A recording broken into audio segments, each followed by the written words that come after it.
How you doing, Rose? Welcome to the stream.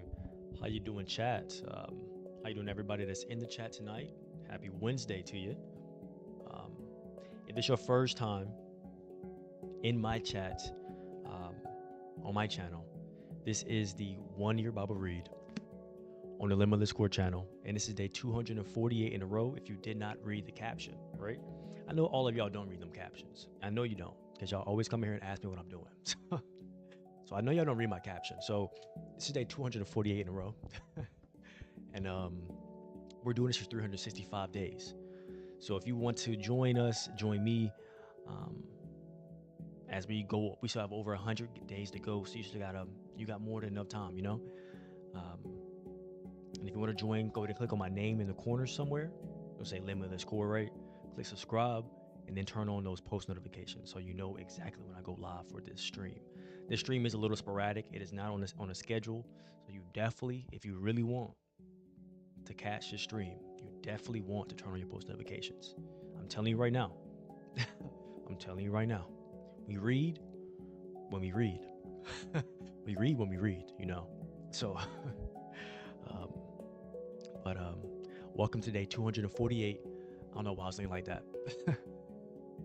And so appreciate that, Elsie. But this is day 248 in a row of our 1 Year Bible Read. So without further ado, let's get to our page for tonight. And I really appreciate that sub, Elsie, and that like. Really appreciate that. Um, Today we're going to be reading from September the 5th, chat. I know it's September the 3rd, right? But when I got this for Christmas, I was so eager to start the read that I started 2 days early, you know? So um, we're 2 days early in our read. So if you just so happen to have one of these 1 year Bibles, I have no idea why someone would have one of these. But if you do have one, you know, turn to September the 5th in your book, right? And today's read is coming from Ecclesiastes 10 1 through 12, going through verse 14. And then 2 Corinthians 8 1 through 15.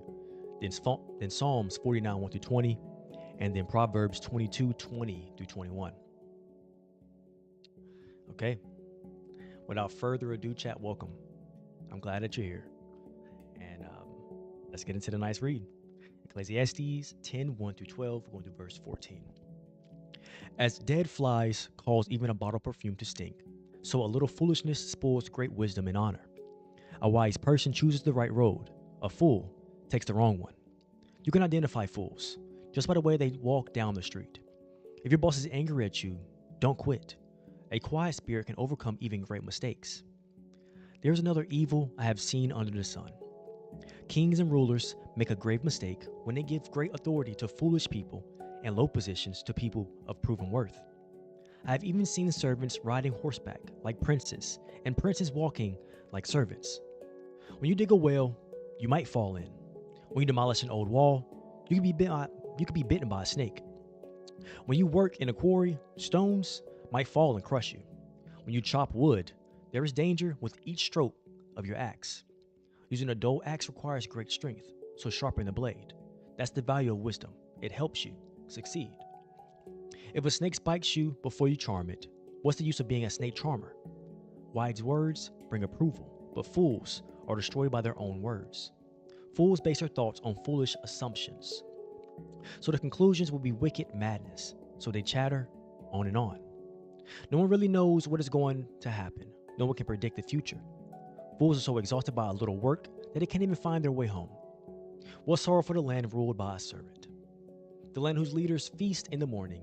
Happy is the land whose king is a noble leader, and whose leaders feast at the proper time, to gain strength for their work, not to get drunk.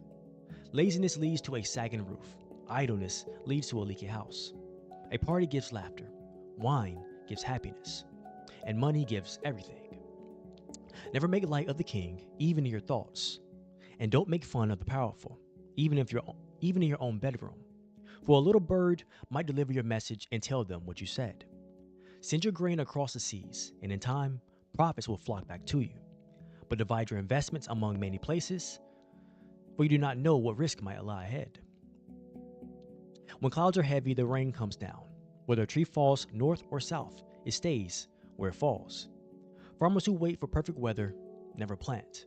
If they watch every cloud, they never harvest. Just as you cannot understand the path of the wind or the mystery of a tiny baby growing in its mother's womb, so you cannot understand the activity of God, who does all these things. Plant your seed in the morning and keep busy all afternoon, for you don't know if profit will come from one activity or another, or maybe both. Light is sweet, how pleasant to see a new day dawning. When people live to be very old, let them rejoice in every day of life, but let them also remember there will be many dark days. Everything still to come is meaningless. Young people, it's wonderful to be young. Enjoy every minute of it. Do everything you want to do. Take it all in. But remember that you must give an account to God for everything you do. So refuse to worry and keep your body healthy. But remember that youth, with a whole life before you, is meaningless. Don't let the excitement of youth cause you to forget your Creator. Honor Him in your youth before you grow old and say, life is not pleasant anymore. Remember Him before the light of the sun, moon, and stars dim to your old eyes, and rain clouds continually darken your sky. Remember Him before your legs, the guards of your house, start to tremble, and before your shoulders, the strong men stoop. Remember Him before your teeth, your few remaining servants stop grinding, and before your eyes, the women looking through your windows see dimly. Remember Him before the door to life's opportunities is closed, and the sound of work fades. Now you rise at the first chirping of the birds, but then all their sounds will grow faint. Remember Him before you become fearful of falling and worry about danger in the streets. Before your hair turns white like an almond tree in bloom, and you drag along without energy like a dying grasshopper. And the caperberry no longer inspires sexual desire. Remember Him before you near the grave, your everlasting home, where the mourners will weep at your funeral. Yes, remember your Creator now, while you're young, before the silver cord of life snaps and the golden bowl is broken. Don't wait until the water jar is smashed at the spring and the pulley is broken at the well, for then the dust will return to the earth and the spirit will return to God who gave it. Everything is meaningless, says the teacher, completely meaningless. Keep this in mind. The teacher was considered wise and he taught the people everything he knew. He listened carefully to many proverbs, studying and classifying them. The teacher sought to find just the right words to express truths clearly. The words of the wise are like cattle prods, painful but helpful. Their collected sayings are like a nail-studded stick with which a shepherd drives the sheep. But my child, let me give you some further advice. Be careful, for writing books is endless, and much study wears you out. How you doing, Ash? Golden. How you doing, Golden? Wears you out. That's the whole story. Here, now is my final conclusion. Fear God and obey His commands, for this is everyone's duty. God will judge us for everything we do, including every secret thing, whether good or bad. And now in chat, 2 Corinthians 8:1-15. Now I want you to know, dear brothers and sisters, what God in His kindness has done through the churches in Macedonia. They are being tested by many troubles, and they are very poor, but they also are filled with abundant joy, which is overflowed in rich generosity. For I can testify that they gave not only what they could afford, but far more. And they did it of their own free will. They begged us again and again for the privilege of sharing in the gift for the believers in Jerusalem. They even did more than we had hoped, for their first action was to give themselves to the Lord and to us, just as God wanted them to do. So we have urged Titus, who encouraged your giving in the first place, to return to you and encourage you to finish this ministry of giving. Since you excel in so many ways in your faith, your gifted speakers, your knowledge, your enthusiasm, and your love for us, I want you to excel also in the gracious act of giving. I am not commanding you to do this, but I am testing how genuine your love is by comparing it with the eagerness of the other churches. You know the generous grace of our Lord Jesus Christ. Though He was rich, yet for your sake He became poor, so that by His poverty He could make you rich. Here's my advice. It'll be good for you to finish what you started a year ago. Last year, you were the first who wanted to give, and you were the first to begin doing it. Now you should finish what you started. Let the eagerness you showed in the beginning be matched now by your giving. Give in the proportion to what you have. Whatever you give is acceptable if you give it eagerly. And give according to what you have, not what you don't have. Of course, I don't mean your giving should make life easy for others and hard for yourselves. I only mean that there should be some equality. Right now, you have plenty and can help those who are in need. Later, they will have plenty and can share with you when you need it. In this way, things will be equal. As the scriptures say, those who gathered a lot had nothing left over, and those who gathered only a little had enough. And now Psalms 49, 1 through 20. Listen to this, all you people. Pay attention, everyone in the world, high and low, rich and poor, listen. For my words are wise, and my thoughts are filled with insight. I listen carefully to my many proverbs and solve riddles with inspirations from a harp. Why should I fear when trouble comes, when enemies surround me? They trust in their wealth and boast of great riches, yet they cannot redeem themselves from death by paying a ransom to God. Redemption does not come so easily, for no one can ever pay enough to live forever and never see the grave. Those who are wise must finally die, just like the foolish and the senseless, leaving all their wealth behind. The grave is their eternal home where they will stay forever. They may name their estates after themselves, but their fame will not last. They will die, just like animals. This is the fate of fools, though they are remembered as being wise. Like sheep, they are led to the grave, where death will be their shepherd. In the morning, the godly will rule over them. Their bodies will rot in the grave, far from the grand estates. But as for me, God will redeem my life. He will snatch me from the power of the grave. So don't be dismayed when the wicked grow rich, and their homes become even more splendid. For when they die, they take nothing with them. Their wealth will not follow them into the grave.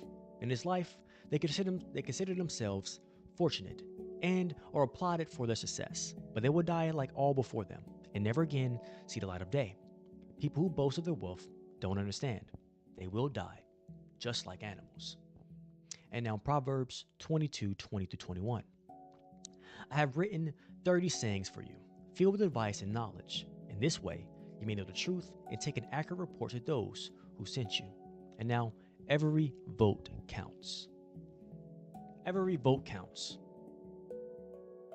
This way. There we go. Oh, that's kind of a little tough.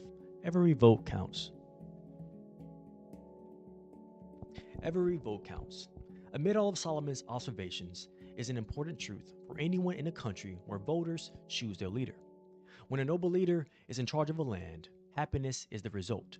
Solomon also observes that when a servant and not a leader is in charge, there is sorrow in the land.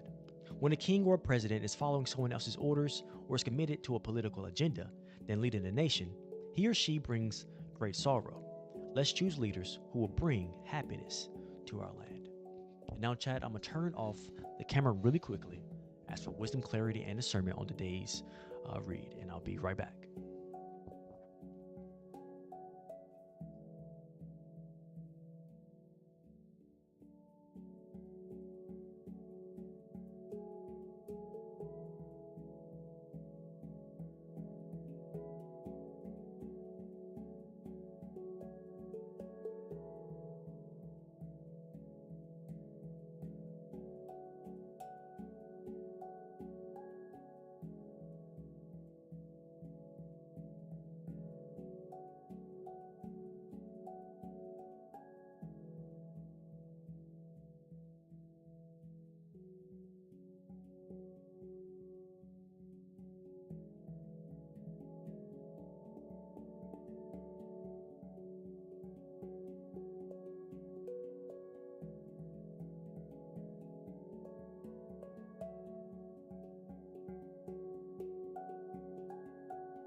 This time I wasn't muted.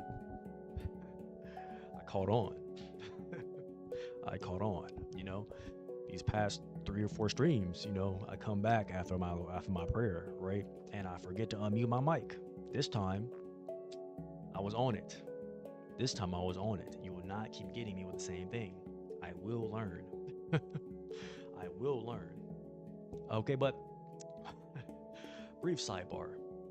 Gone. You know, today, chat.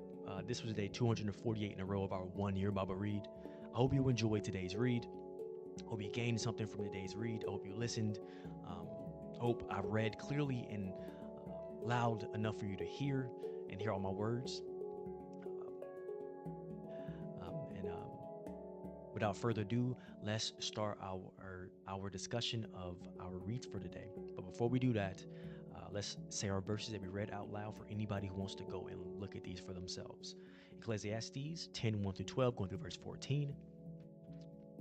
Then 2 Corinthians 8:1-15. Then Psalms 49:1-20. And then Proverbs 22:20-21. Okay. So we're going to go ahead and start with Ecclesiastes 10:1-12 tonight in our discussion.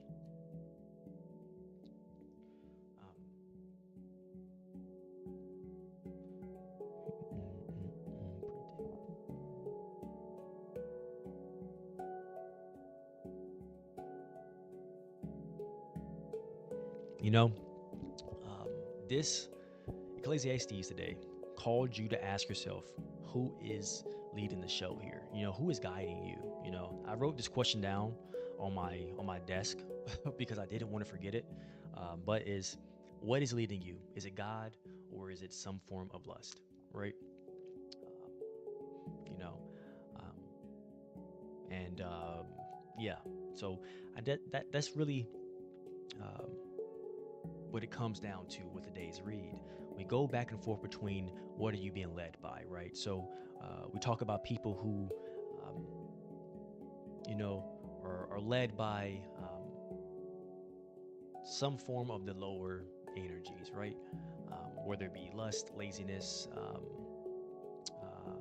fear, guilt, or any of those things, right? So who is leading you, right? Is it one of those things, or is it God that's leading you, right? Not leaving you, leading you. He's there. He's gonna stay there. He can't go nowhere. He's literally everywhere. But leading you, right?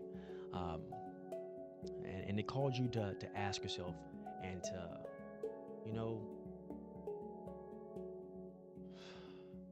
not condemn yourself when you ask yourself this question, right? If you find out you've been led by something, like if you were led by lust, then it is what it is. You were just led by lust, right? Change. That's it. If it turns out you were led by guilt, then that's all it was. It's not that deep. You were just led by guilt. Change it. If you were led by fear, then it is what it is. If you were led by fear, then just change it. Right? If you're led by any of those lower energies, right? At any time, don't judge yourself so bad and so harshly. You're just feeding those energies exactly what they want. You're just feeding them exactly what they want, right? We talked about this yesterday. I told you those energies are sentient beings and they will feed on you, right?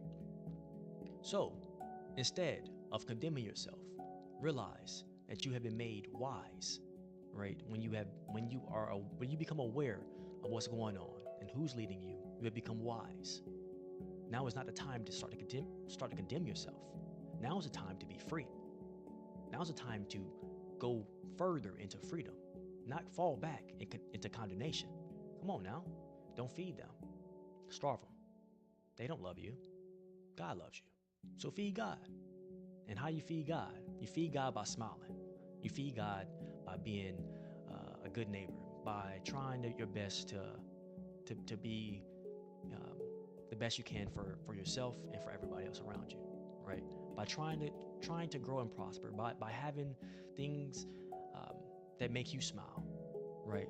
By laughing with friends, by making friends, So let's feed God. Let's not feed those lower energies, right?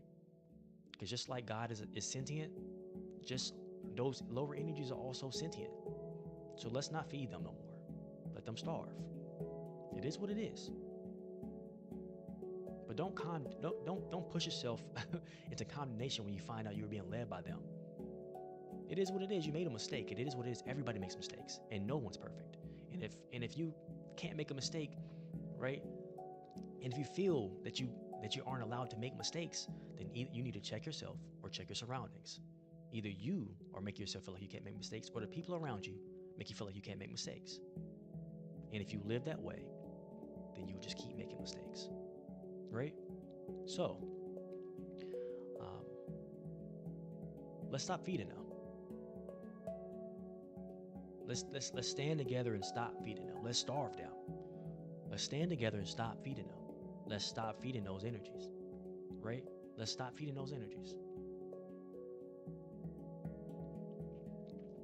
Okay, but let's hop into our next verse for tonight, chat. 2 Corinthians 8, 1 through 15.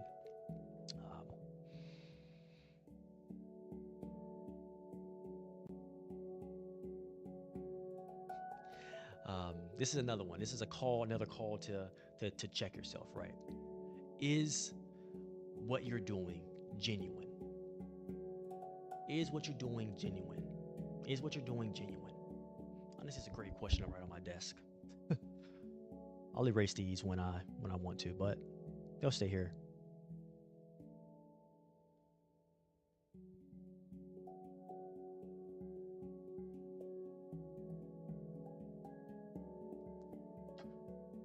Is what you're doing genuine? And that's a question that we got asked here. The Bible asks these questions in very convoluted ways, right? But that's the question we got asked here, right? He said, I am not commanding you to do this, which he was saying giving, right? The act of giving, right? Being giving to others. I'm not commanding you to do this, but I'm testing how genuine your love is by comparing it with the eagerness of the other churches, right? I'm testing how genuine you are. Is it genuine? Is what you're doing genuine? Even if it's not sometimes, just becoming aware of it is good enough. It's the first step. This is what we're going to teach here on this channel from now on. Just because you find out you were making a mistake does not mean you will always forever make that mistake. And I will make sure I reiterate this all the time from now on. Just because you made a mistake doesn't mean you will forever make mistakes. When you become aware and you get that wisdom, and God looks out at you, he gives you that wisdom to make you aware of what you're doing. Don't condemn yourself. Be genuine about it. Remember, be genuine.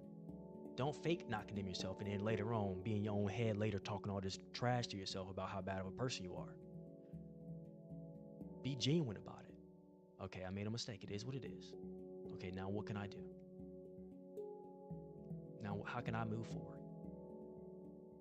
So let's not forget that it's just that simple. It's just that simple. So we have 2 questions tonight to remember. What is leading you? Is it God or lust? And is what you're doing genuine? Okay? Now let's hop into Proverbs 22:20-21. I have written 30 sayings for you, filled with advice and knowledge. In this way, you may know the truth and take accurate report to those who sent you. And this is, looks like it's tying into the Ecclesiastes that we read tonight.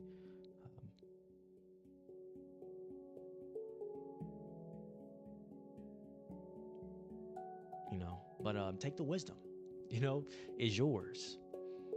It's been given to you, take it openly, take it genuinely, take it, take it, receive it. It's yours. Take it off the desk. Nobody's going to say no. No one's going to say no. No one's going to slap your hand and tell you, no, you can't have your wisdom. No, you can't have your grace. No one's going to say that. No one's going to say those things. No one is going to say those things to you. And if they do, they're wrong.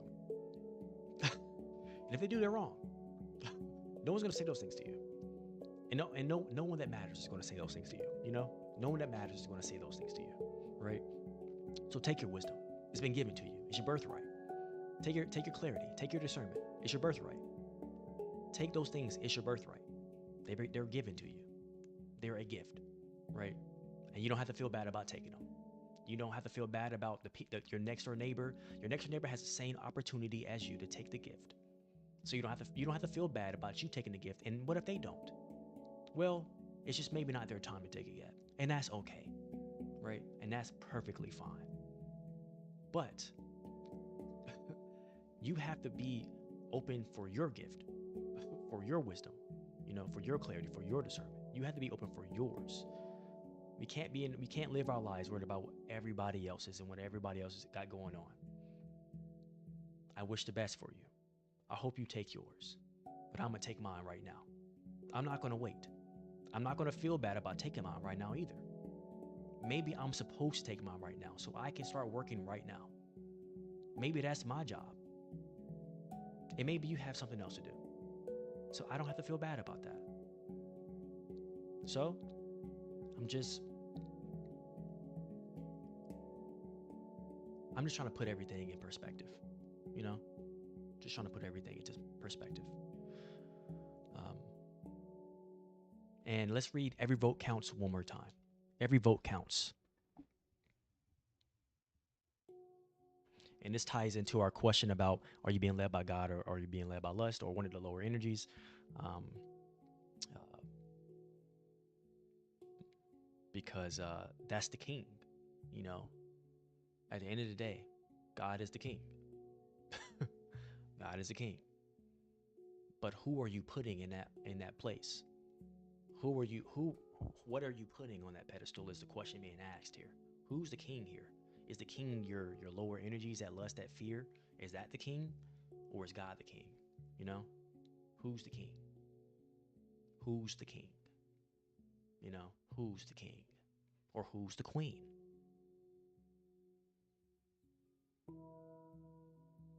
You know? But let's read Every Vote Counts. Amid all of Solomon's observations is an important truth for anyone in a country where voters choose their leader. When a noble leader is in charge of the land, happiness is the result. Solomon also observes that when a servant and not a leader is in charge, there is sorrow in the land. When a king or president is following someone else's orders, or is more committed to a political agenda than to leading the nation, he or she brings great sorrow. Let's choose leaders who will bring happiness to our land. And chat, that is the end of the day's 1 Year Bible Read. I hope you enjoyed. I feel like this is one of our best ones yet, to be honest. I feel like this is definitely top tier. Um, I feel like this is definitely one of our best ones yet. This was, in its own way, is one of my favorites so far. Um, Maybe the space I'm in, maybe it has something to do with it, but yeah, this is one of my favorite, more favorite reads that we've had so far, and discussions as well. Um, also, this is the end of the stream, but not really, so don't leave yet, right? Um, if you want to join, this is day 248 in a row of the 1 Year Bible Read, right? We're doing this for 365 days, and we're thinking about doing this twice, you know? So if you really want to join us and you want to catch up on your word, right? Um, and a little bit of discussion at the end and something to take notes on and talk about with yourself later, um, then just click me in the corner, limitless score somewhere, right? It's gonna pop me with a little subscribe thing. So click on that subscribe, and then there's a little post notification bell. You want to click that because this stream is a sporadic stream. I read the word when I read the word. I read the word when I read the word. You know, I feel it in my spirit. That's when I read the word. When I need to read the word, that's when I read the word. Um, so I hope you enjoy, and I hope you stay tuned. Um, and if you've never seen this outro, enjoy. And if you have seen it, say it with me. You've heard it enough times by now. We all have that limitless core, baby. I appreciate you. I might even love you, but I'm for sure glad you woke up today. Thank you for joining me for another 1 Year Bible stream on the Limitless Core channel. Um, just thank you for your presence.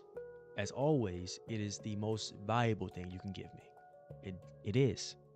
There's no question about it. Whether it's for a minute, a millisecond, a second, or if you've been here for a while now, I appreciate you, no matter how long it's been. And just thank you. You didn't have to be here. You could be anywhere else, and I appreciate that. So, You have a blessed rest of your night. I'm gonna have a blessed rest of my night. Uh, and I'm gonna see you next time. Peace.